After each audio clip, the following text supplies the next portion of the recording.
خیموں کی تنابیں کاٹی جا رہی ہیں، عجب تباہی مچا رہے ہیں، کسی کا برقع، کسی کی چادر، کسی کا بستر جلا رہے ہیں۔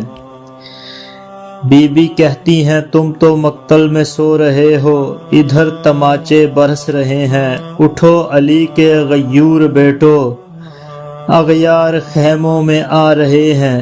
جو خیمہ حضرت عباس نے درود پڑھ کر لگایا تھا، امت نے حضرت زینب کے اسی خیمے کو آگ لگا دی۔ کل رات سے تم حسین پر رو رہے تھے، اب ایسے رو کہ زینب کی بے ردائی کا پہلا پرسہ دے سکو۔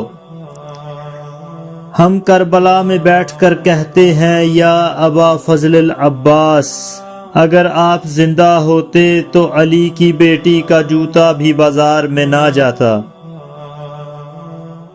کہاں رسول خدا کی بیٹیاں اور کہاں شرابیوں کے دربار، تھکی ہوئی آوازیں، جاگی ہوئی راتوں کے چہرے، مگر مجھے یقین ہے کہ تمہارے دلوں میں اسی شام غریباں کا بڑا ارمان ہے۔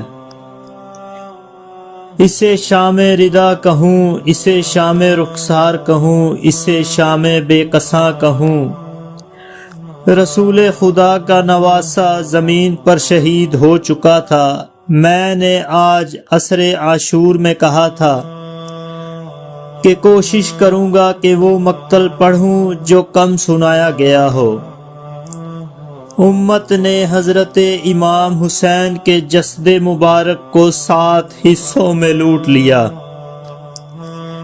امام حسین کو شہید کرنے کے بعد سب ان کے جسد اطہر کی طرف دوڑے۔ اخنس وہ ملعون تھا جس نے امام حسین کا امامہ اتارا۔ اسحاق حضرمی وہ تھا جس نے امام حسین کا پیرہن اتارا۔ قیس بن اشس وہ تھا جس نے امام حسین کی زرہ کھینچی۔ خالد بن اسد وہ تھا جس نے امام حسین کی نالین لوٹی۔ عمر ابن سعد نے امام حسین کی یمنی چادر چھین لی۔ میں کہتا ہوں کاش میں مر جاتا اور مجھے یہ الفاظ نہ پڑھنے پڑتے۔ انہی میں ایک بجدل بن سلیم وہ ملعون تھا جس نے امام حسین کی انگوٹھی اتاری۔ وہ خود کہتا ہے کہ جب میں حسین کے جسد مبارک کے پاس آیا تو بدن پر نہ امامہ تھا، نہ پیرہن تھا، نہ عبا تھی، ہر شخص کچھ نہ کچھ لوٹ کر لے جا چکا تھا۔ میری نظر امام حسین کے ہاتھ پر پڑی، میں نے دیکھا کہ ان کی انگوٹھی ابھی ان کے ہاتھ میں ہے۔ میں نے سوچا مدینے کے شہزادے کی انگوٹھی یقیناً قیمتی ہوگی۔ میں جلدی جلدی انگوٹھی اتارنے لگا مگر زخمی انگلی سے انگوٹھی نہ نکل سکی۔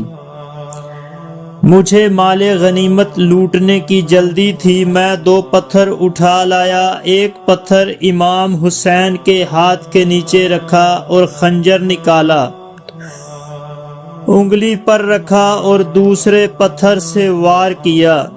اس ہی لمحے ایک سیاہ برقع پوش خاتون کی بلند چیخ ہوئی، حیا کر، اگر تجھے انگوٹھی چاہیے تو میں تجھے دے دیتی ہوں اتار کر۔ پھر آہو بکا کی صدا بلند ہوئی۔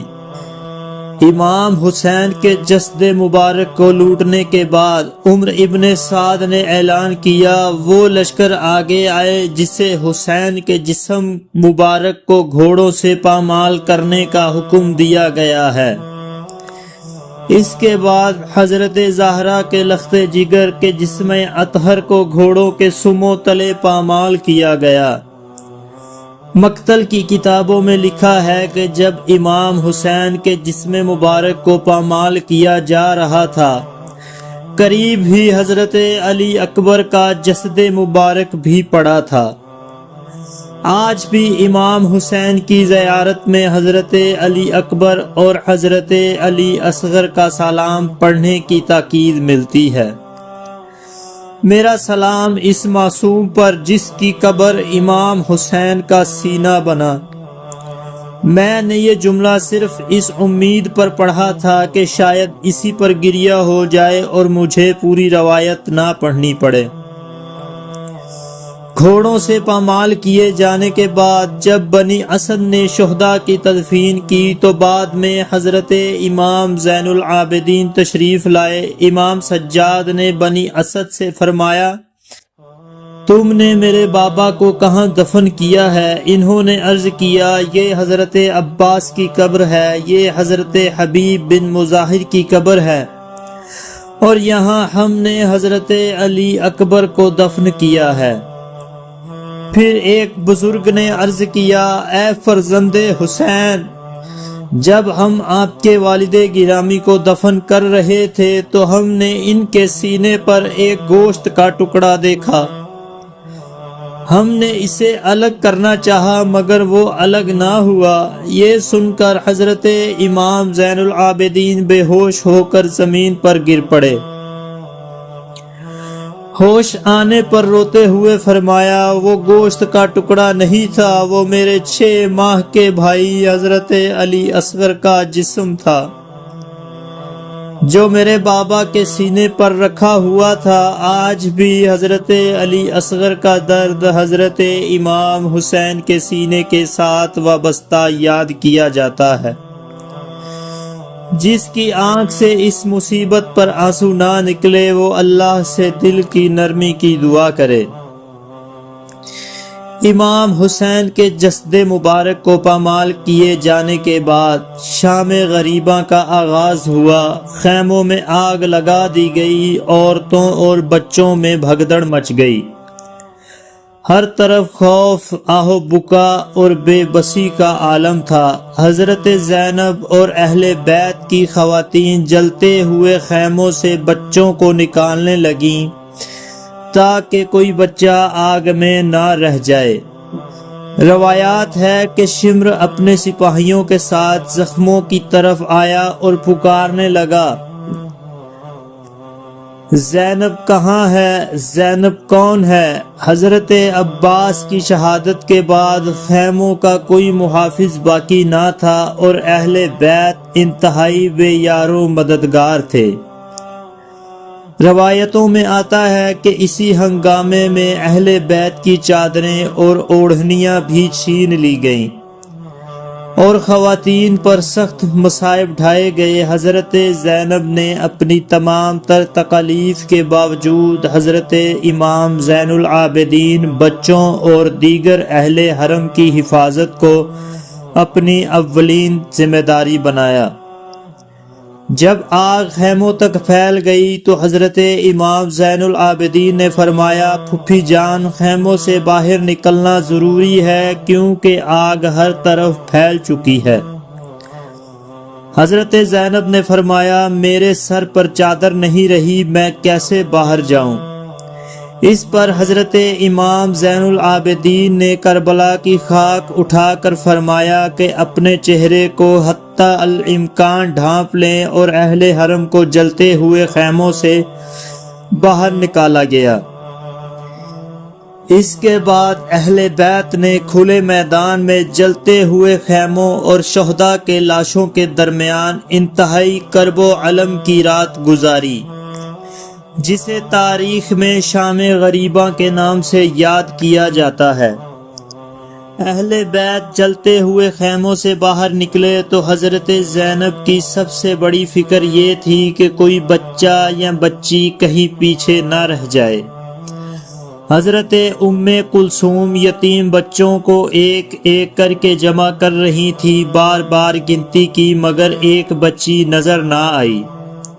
گھبرا کر عرض کیا، بی بی زینب، ایک بچی نظر نہیں آ رہی۔ حضرت زینب بے قرار ہو کر اسے تلاش کرنے لگیں، کبھی جلتے ہوئے خیموں کی طرف جاتی، کبھی میدان کربلا میں شہداء کے درمیان دیکھتی اور کبھی فرات کی سمت نگاہ دوڑاتی۔ روایت ہے کہ حضرت زینب نے حضرت عباس کے طرف رخ کر کے درد بھری آواز میں کہا، بھائی عباس، اگر آج تم ہوتے تو اہل حرم اس حال میں نہ ہوتے۔ آخر کار ایک بچی شہداء کے قریب ملی جسے اہل بیت نے اپنے ساتھ لیا۔ اسی رات اہل بیت نے شہداء کے لاشوں کے درمیان کھلے آسمان تلے انتہائی صبر اور استقامت کے ساتھ رات گزاری۔ صبح ہونے پر عمر ابن سعد نے حکم دیا کہ قیدیوں کو کوفے روانہ کیا جائے۔ عورتوں اور بچوں کو اونٹوں پر سوار کیا گیا اور حضرت امام زین العابدین کو قیدی کی حیثیت سے ساتھ لے جایا گیا۔ اس طرح اہل بیت رسول کا وہ غم انگیز سفر شروع ہوا جو کربلا سے کوفہ اور پھر شام تک جاری رہا، اور جس میں حضرت زینب اور حضرت امام زین العابدین نے صبر، استقامت اور حق کا پیغام دنیا تک پہنچایا۔ اگر اس واقعہ کربلا اور شام غریبہ کی درد بھری داستان نے آپ کے دل کو متاثر کیا ہے تو حضرت امام حسین اور اہل بیت اطہار کی محبت کو اپنے دلوں میں زندہ رکھیے۔ ان کی سیرت اور قربانی کا پیغام دوسروں تک ضرور پہنچائیے، اور دعا کیجیے کہ اللہ تعالی ہمیں حق پر قائم رہنے، ظلم کے خلاف آواز بلند کرنے اور اہل بیت رسول کی سچی محبت نصیب فرمائے۔ السلام علیکہ یا ابا عبداللہ الحسین، والسلام علی علی ابن الحسین وعلی اولاد الحسین وعلی اصحاب الحسین۔